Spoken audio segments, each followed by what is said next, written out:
Assalamualaikum.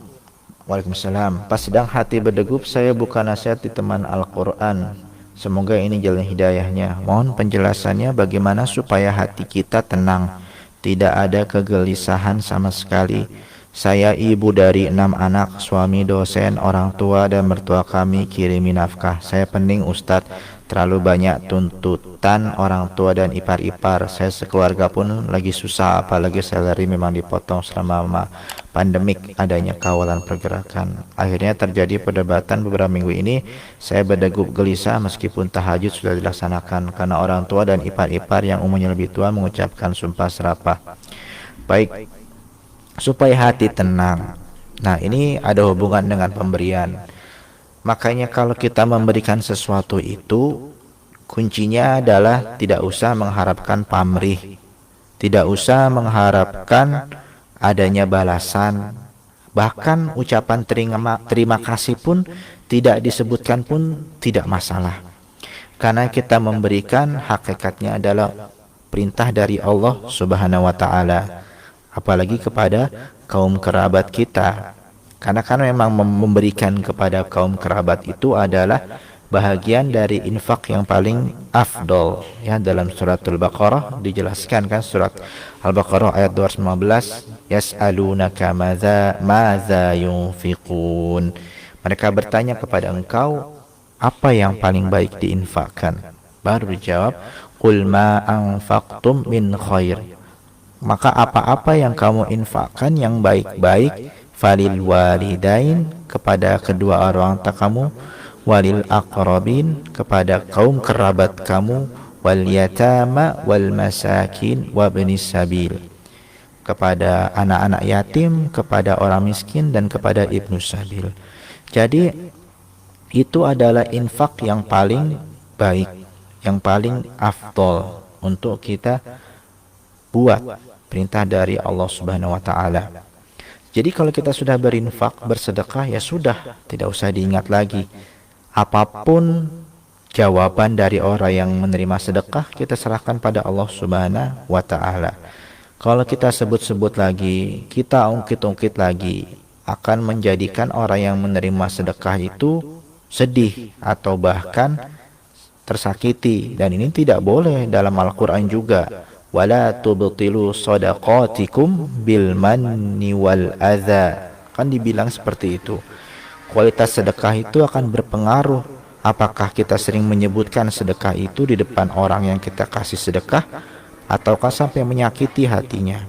Nah, jadi oleh karena itu menyikapinya ya sudah, tidak usah terlalu banyak dipikirkan. Kita yang penting kita berikan apa yang bisa kita berikan yang terbaik kepada kedua orang tua atau kepada mertua atau kepada kaum kerabat, mengikut apa yang kita miliki dan yang kita mampu. Nah, itu yang paling penting. Karena kembali seperti saya singgung sebelumnya, rezeki itu besar kecilnya tidak ada masalah. Tapi hati manusia itu kadang yang terlalu sempit untuk menerima rezeki dari Allah Subhanahu wa taala. Ya, jadi kita doakan saja dan kita terus usahakan agar yang baik-baik yang keluar dari kita dan juga apa yang kita berikan ini tidak sampai disalahartikan oleh kaum kerabat kita atau oleh orang tua kita. Dan kalau masih kalut pikiran, gundah, sudah sibukkan saja hati dengan membaca Al-Quran, banyak-banyak membaca Al-Quran. Jauhkan diri dari memegang handphone atau membalas message. Kadang-kalanya ada yang harus kita tutup, kadang-kadangnya ada yang harus kita hiraukan dan tidak perlu kita baca. Kenapa? Karena membawa mudarat, lebih baik tidak usah dibaca pesannya. Kadang-kadang diam itu lebih baik karena itu bisa menurunkan ketegangan dan juga meredakan stres kita. Gitu ya. Jadi semoga kalau doa-doa yang lain banyak juga sebetulnya ya. Tapi yang paling banyak, yang paling manjur adalah dengan menyibukkan diri membaca Al-Quran. Karena hakikatnya Al-Quran itu adalah az-zikr, zikr yang paling besar. Dan dengan az-zikr inilah hati menjadi tenang. Itu pertanyaan ketiga. Ada satu lagi pertanyaan tadi terakhir di sini.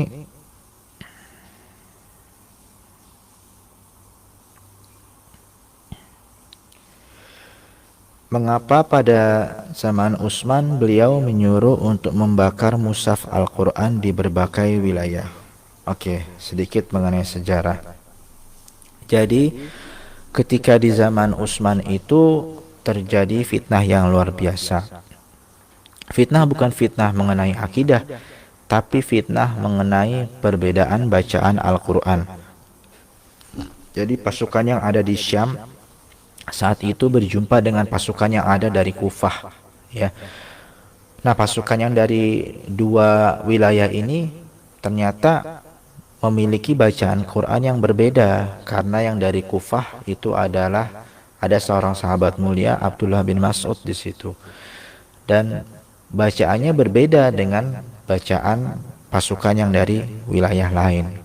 Akibatnya apa? Akibatnya saat itu terjadi asobiyah atau betul-betul fanatisme yang sangat berlebihan sampai hampir saling bunuh-bunuhan. Cuman gara-gara perbedaan bacaan Al-Quran. Akhirnya Huzaifah ibnul Yaman datang ke Madinah dan meminta kepada Khalifah Utsman bin Affan, "Wahai Khalifah, selamatkanlah umat ini." Jadi disitulah ceritanya akhirnya dibuat standarisasi bahwa mulai saat ini bacaan yang boleh dibaca hanyalah yang menepati bacaannya logat Quraisy, sehingga ditulis, diperintahkan diambil mushaf yang dari Abu Bakar dulu yang sudah diberikan kepada Umar, kemudian oleh Umar diberikan kepada Hafsah, kemudian diambil oleh Utsman, dan juga dari itu disusun ulang lagi, ya. Semuanya disusun ulang, ditulis lagi oleh panitia yang diketuai oleh beberapa sahabat yang memang mahir dalam bidang Al-Quran. Salah satunya adalah Zaid bin Sabit, yang juga kebetulan menulis mushaf yang pertama tadi, mushaf Abu Bakar. Kemudian setelah semua dikumpulkan, semua sahabat yang ada di Madinah saat itu sudah berijma, sepakat bahwa mulai sekarang kita membuat standar bahwa hanya mushaf yang ini saja yang boleh diajarkan, ya. Jadi tulisannya seperti ini dan bacaan yang dari sini saja yang boleh diajarkan, untuk menjaga agar kekhilafan bacaan itu bisa dikontrol, ya. Karena kekhilafan bacaan zaman dulu tidak ada aturan bakunya. Sebagian sahabat ada yang menerima sebagian huruf saja, sebagian yang lain ada yang menerima semuanya. Dan sebagian lagi sudah ada yang gugur, sebanyak 70 sahabat kalau tidak salah gugur pada perang melawan Musailamah Al-Khazzab, ya. Nah, ini jadi sudah banyak ahli-ahli Al-Quran yang hilang, sehingga supaya mencegah agar tidak terjadi penyelewengan dan juga penyimpangan, oleh karena itu distandarisasi. Dan mushaf-mushaf yang ditulis tangan oleh para sahabat-sahabat lain, baik oleh Sayyidina Ali, Sayyidina Abdullah bin Mas'ud, dan yang lain-lain, semuanya diperintahkan untuk dibakar, supaya nanti tidak ada lagi mushaf ini lari ke orang lain dan menimbulkan kesimpang siuran. Dan semua sahabat sepakat dengan itu, karena itu lebih baik untuk menghindari fitnah dan kemudorotan yang besar bagi kaum muslimin, ya, saat itu.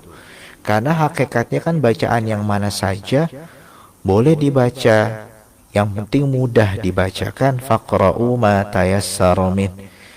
Dan jangan sampai gara-gara perbedaan bacaan yang sejogjanya diadakan wujud untuk mempermudah bacaan, malah jadi membuat fitnah di kalangan kaum muslimin. Oleh karena itu distandarisasi saja, karena hakikatnya semuanya juga asli dari Jibril alaihissalam.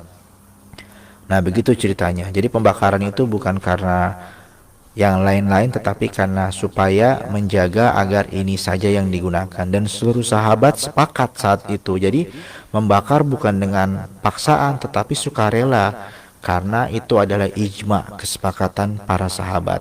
Dan kalau para sahabat sudah berijma, bersepakat, maka wajib hukumnya bagi kita Ahlus Sunnah wal Jamaah untuk mengikutinya.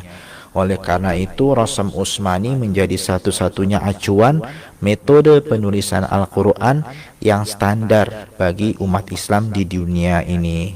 Begitu ya, kurang lebih.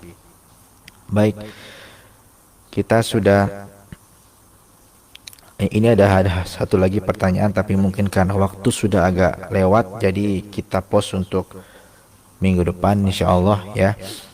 Karena pertanyaan juga berhubungan dengan fikih, jadi kalau dijelaskan dalam waktu yang singkat nanti takutnya ada distorsi informasi.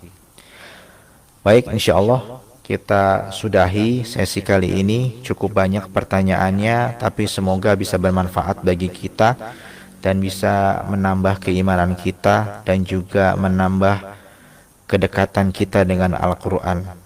Aqulu qawli hadha astaghfirullahal azim li wa lakum wa lisairil muslimina wal muslimat wal mu'minina wal mu'minat fastaghfiruh innahu huwal ghafurur rahim.